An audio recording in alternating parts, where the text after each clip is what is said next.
York's #2 sports show. The Rangers get shut out by the Carolina Hurricanes by a score of 4-0 at Madison Square Garden. And so, what made a tough loss to Colorado a couple days ago bad is now even worse.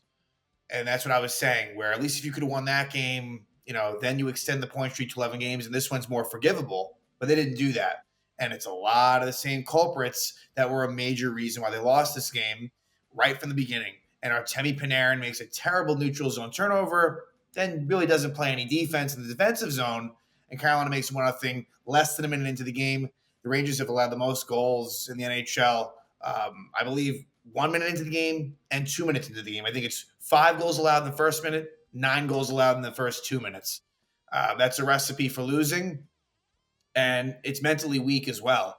So Carolina has now won all 3 games against the Rangers this year, all in regulation. And so the good thing is when these two teams have played in the playoffs the last few years, the Rangers have gotten the better of Carolina. However, in the regular season, it feels like it's quite the different story where Carolina has to. I mean, obviously, 3-0 speaks for itself, but just in general, Carolina is and has been really one of the best regular season teams in the last 4 or 5 years. And the Rangers, I thought, played well enough in the first 40 minutes. It wasn't great, but they were right there. And the Rangers gave up a really just soul-crushing goal at the end of the second period on a play where Vincent Trocheck is on a mini breakaway, shorthanded, and decides to do a back pass attempt to Keandre Miller. 10 seconds later, they go back down, and it ends up in the back of the Ranger net. And then the beginning of the third period was a joke where Carolina scores 2 quick goals, and it was completely done at that point. Again, once Carolina made it 2-0 at the end of the second, especially looking back on it, they were pretty much done at that point. But then to make matters worse, this Ranger team at starts of periods just doesn't really show up with the intensity it needs, and it's a lot of the same players. That third goal, the first goal of the third period, it's a combination of Panarin and Kreider, who at that point, Laviolette made some line changes right in that moment, early in the third period. They went back to the original lines, but he tried to scramble things around a little bit. And we'll talk a little bit more about Laviolette and just some of the decisions that he made that I wasn't really that much of a fan of. But Panarin loses the puck in the offensive zone, barely back checks. I mean, it's insane. The guy just will not use any ounce of energy and intensity. So he basically just loafs his way back, no pun intended for the bread man. And then Chris Kreider. Is there anyone worse at getting the puck out of the zone than Kreider? And you could tell before it even happened, it was a lazy, half-assed attempt to get it out. Panarin is unable to get it, so it stays in, and then the puck goes off of Adam Fox, and it ends up being a Carolina goal. And the fourth goal was a Keandre Miller turnover where he had an awful shift, and boom, 4-0. In between that, Rangers on a power play opportunity in the second period. Chris Kreider with a perfect opportunity in front and just flubs it. Just loses control of the puck. Freddie Anderson was good, really good in this game for Carolina, but Kreider just misses it. And it goes back to a lot of the shit I've been saying. He should not be on the number 1 power play unit. He probably being the main one, and then Zibanejad. Really, neither of them should be on it. But I'll go ahead and say especially Kreider. If he's going to have no net front presence, then you're absolutely useless there. You shouldn't even be, and if that's the case, then really you wonder if he should even be playing at all. It's really hard to watch, and it's been this way. It's not that was just one play. No, I don't have confidence in him in those situations. Something is very, very off with him. It's just frustrating that Artemi Panarin just continues to be fed crazy ice time. He had way more ice time. I think he had over 21 minutes of ice time, way more than the rest of the forwards. When, you know what? The fourth line was continually consistent, getting offensive chances. Let them get a chance. And I'm not usually one to say, let's get the fourth line an opportunity. But in this case, yes, really, with what you're getting from the other lines and what they are providing, why are you taking ice away from them and double shifting Panarin to start the third period? That's for Laviolette. It's come on, that's on you. You can't be doing that. It's one thing to give Panarin just one regular shift, but yeah, we're going to force feed him. that's sending a bad message. The guy made a brutal, brutal turnover to start this game after he, to me, was culprit number one last game for why they lost. And what does he do? He follows it up in a big game against Carolina, and he shits the bed again. This is what we're accustomed to with Artemi Panarin for the most part against top competition. Now, yes, you could cherry pick and go back and say, hey, look at this game, look at that game where he did things against, where he had moments. Yes, obviously, over a big sample size, but Panarin's supposed to be one of the best players in the league. He's paid that way. And time again, he does this shit. And that's just a recipe for what you will see if this team somehow makes the playoffs, which now, not looking so good. We're back to that after a 2-game losing streak. It's going to be the same old thing with Panarin. And that's why, for me, with his contract being up at the end of next season, it's in their best interest to trade him before that contract's up. Get something, try to get something for him. And I don't expect it to be at this deadline, and I wouldn't expect it to even be over the summer. I think your best shot would be somehow next trade deadline. If the Rangers are really not right in the mix, that would be your opportunity. And assuming that he's still playing at a somewhat high level. Because I just don't think, once that contract's over, I just don't think it's sensible that he would be back. I don't know. And with that all said, Panarin has been such an important source for, offensive creativity, point production. Don't get me wrong, right? I don't want to sell him short. He's been an unbelievably good Ranger. He has been. But I just think this core, Panarin, Kreider, Zibanejad, the veteran core, is not nearly good enough. When you compare them to other teams in the league, it's not close. Now, the Ranger depth, you could argue, it's actually maybe not that bad. The forward depth compared to other teams, right? Maybe they have that as an advantage, but in terms of the top end players, it's no longer that way. I thought Adam Fox had a really bad game. Major struggles from him in this one. Shesterkin really was very good. The only mistake he made, I thought he totally over pursued on the second goal. On the second Svechnikov goal, after the Trocheck back pass fuck up, Igor, for whatever the reason, was very aggressive and totally took himself out of position. So that was not great. But besides that, he made big save after big save, and he could do nothing based on the other goals that were scored. So not good at all. So now the Rangers are 24, 22, and 4. And find themselves 3 points out of a playoff position with a lot of teams in contention. The only teams that you can say are basically out of it. All along I've said Buffalo. I'm going to continue to say that. And now I feel comfortable saying Pittsburgh. Pittsburgh has been really bad lately. Those are the two teams that you're not really scoreboard watching for in the East. Everyone else, you pretty much are. Besides, of course, the top 4, 5, 6 teams. I'll say 4 or 5 actually, because really Tampa Bay has fallen down to the pack a little bit, where it's Tampa and Ottawa right now are jockeying for position. But the Rangers have 5 games left with going into the Four Nations tournament. 2 of those against Boston, including the next game, and then 1 versus Columbus. That is going to be very big. And they have to view those games just as they did with this recent stretch where they had those 4 straight against who was it? Columbus, Montreal, Ottawa, and Philly, and they got 7 points out of 8. Gonna have to have that same mentality here and feel somewhat good about yourselves going into the 2-week break. But let's discuss this one. I really pretty much already did right there. I mean, I'll not a whole lot else to say, really. Pretty concise. But what sucks is, Carolina, things did not work out in terms of the Carolina-Colorado situation. What I mean by that is this. It's kind of Boston related and the Islanders related, and it's trade related. So the Rangers faced the first points on their team in the way of Marty Necas and Jack Drury getting their first points on Colorado.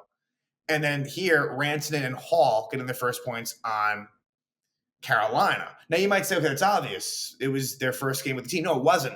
In both cases, it was their second game with the team. Colorado lost their first game since the trade against Boston. And then what does Colorado do tonight? They lose to the Islanders. Now, in the Islanders, they beat Carolina on Saturday, the first game for Rantanen and Hall. And then tonight, you see what Carolina does. So things did not work out well at all. As far as the trade and just the fact that it's surrounded by these Ranger losses, Those teams the Rangers lost to lost themselves to big time Ranger competition, Boston and the Islanders, who all of a sudden the Islanders are streaking. They are right in this thing. And I think that they are going to be someone that will be reckoned with. They've done this in recent years where, they're not a threat to make a run, but they have snuck into the playoffs the last couple of times with second half surges, if you will. But anyway, Rangers, I guess this was maybe their worst game versus Carolina, although I'd argue that last loss versus Carolina on December 22nd, despite the fact that the Rangers they lost 3-1, but I believe that third goal was an empty net goal. Even though it was close, they didn't really play great in that game. They may have had more chances in this one. The Rangers' best game was the one at Carolina, November 27th, a game which they led through two periods and blew it in the third. But this one, Freddie Anderson was good, and you got to give him credit. But Rangers didn't really get nearly enough opportunities, and for the times they did have chances, they blew it. They really did. And what was really disappointing was the third period, and the air was out of the building, and the team basically just stopped playing. Rangers had 3 shots on goal for a team that was down by 4 in the third, so not a great look either. The last thing I'll say before we go through the specifics is, will there be any lineup changes going into Boston? 2-game losing streak. We haven't seen Zach Jones play in well over a month. By the time they play on Saturday, we'll have not really seen Brodzinski and VC for about 3 weeks. So I don't know what they're going to do there. Probably nothing, right? They seem very set on defense. And it's kind of interesting that ever since Zach Jones spoke up, he has not played since. And then in the case of VZ and Brodzinski, I think they would have more of a path in. And the guy that would be likely, the one guy that you could sit, that I could see being set, would be Kaliev. I think that you have to stick with Rempe. He doesn't deserve to be benched. Kaliev's a different story. I could see the case being made there, but my guess is they're going to stick to the same lineup for that Boston game, which is going to be really, really big. So, like I said, 56 seconds in, Andrei Svechnikov scores a 16-goal season assisted by Taylor Hall, his first point as a Hurricane, and Kotkaniemi. And it's a play where Panarin tries to dipsy-doodle in the middle of the ice, easily poke-checked away by Kotkaniemi. And Taylor Hall, with a little bit of speed, he's able to get Ryan Lindgren to kind of move away from him. So Lindgren needed to be tighter on him. And then Svechnikov's just in all alone. We've seen that way too much. And I believe that was Panarin's man. Panarin just drifts off into, I don't even know where the fuck. And Svechnikov rips the shot in with a screen by Kotkaniemi. And it makes it 1-0 Carolina. From there was a fight between Sam Carrick and Riley Stillman. So Riley Stillman's an interesting situation. He made his debut, I believe, tonight with the Carolina Hurricanes. His dad, Corey Stillman, was on the 2006 Hurricane Cup team, which was ironically coached by Peter Laviolette. And they were wearing the same number, which I guess was pretty cool, 61. So Carrick and Stillman get into a fight there. Then at 7:58, Martinook slashes Hedel. And again, Hedel's one of those few guys that really you can see, like, I just wish his line mates were different. Kreider and Kaliev, I just don't – I feel bad for him, honestly. No more of the days where he gets to play with, like, a Will Cooley or even, like, Kakko before he got traded.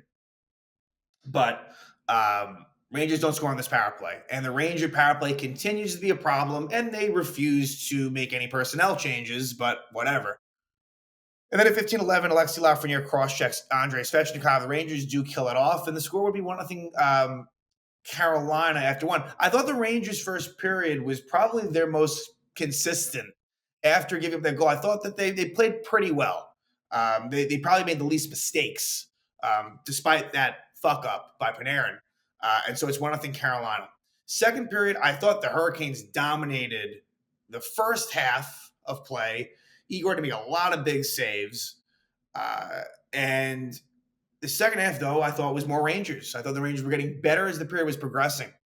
And there were some pretty key moments. I wish I could provide some more specific details to some of the Igor saves, but there were some really big ones. Like one of Eric Robinson, I believe, was made. And again, there were some turnovers along the way as well that led to these. Like Lindgren fell down behind his net. I'm trying to think of some of the other ones that happened that led to this. But not good. But at 9:42, Seth Jarvis interferes with Will Borgen, and this is the power play where Trocheck sets up Kreider wide open in front. Easy tap and goal, and he just loses control of the puck. It's a goal that Chris Kreider scores a million times, in previous seasons. Just doesn't happen here. And so score remains 1-0. Then at 17:19, Ryan Lindgren is called for cross-checking Sebastian Aho. And as that penalty is expiring, close to expiring, Vincent Trocheck finds himself in a mini breakaway. He's trailed, I believe, was it Gostisbehere? I forget who was the one that was right behind him. But he had Keandre Miller nearby too. And Trocheck probably wouldn't have scored if he took the shot, but who knows? Maybe you get a rebound and you at least set yourself up to having a better chance of defending back a little bit. I don't think it was the most egregious thing I've ever seen, but it's extremely frustrating. And Trocheck's done this earlier this season where he backpassed. I think it was a game against maybe the Devils where he had Riley Smith. I think where he put Riley Smith in a tough position. So Trocheck, you got to shoot the puck there. It's such a low percentage chance to pass it back to Miller. And what ends up happening, they take it back down. There was a Ranger change as well with Lindgren coming out of the box, and that didn't help things either. And it ends up being the second goal of the night for Svechnikov, his 17th goal of the season, just by Rantanen and Blake at 19:29, which took the air out of the building. And Rantanen beats Fox. Fox tries to hook him, doesn't fully hook him, so he doesn't take a penalty, although, again, might have just been better if he just totally took him down. Igor, for some reason, just over pursues and goes down and leaves just an easy play for Rantanen to pass to Svechnikov. Now, on that goal, you have Riley Smith that was kind of coasting a little bit. He had still been on the penalty kill. And then Schneider was kind of racing from the bench and didn't get him. So I'm not sure where blame lies there. I think it's a bit of a collective effort, including Igor. And that you couldn't have that. The Rangers were starting to build some momentum. And if they could have taken that down 1-0 going to the third, they may figure it out. Down 2-0 against Carolina, though, it feels like it's insurmountable, and it basically was. Because right away, 1:04 in, it's Sebastian Aho scoring a 17th goal of the season, assisted by Svechnikov. So Svechnikov's third point of the night. This is a play where Panarin turns it over in the offensive zone, just basically bullshits his way back, doesn't really try. And then Rangers gain control. Chris Kreider's in the corner, and with no strength at all, with no care at all, he just bangs it off the boards softly enough that Carolina keeps it in, and Panarin lunges for it, doesn't get it. And then it's a little bit of like a ping ball.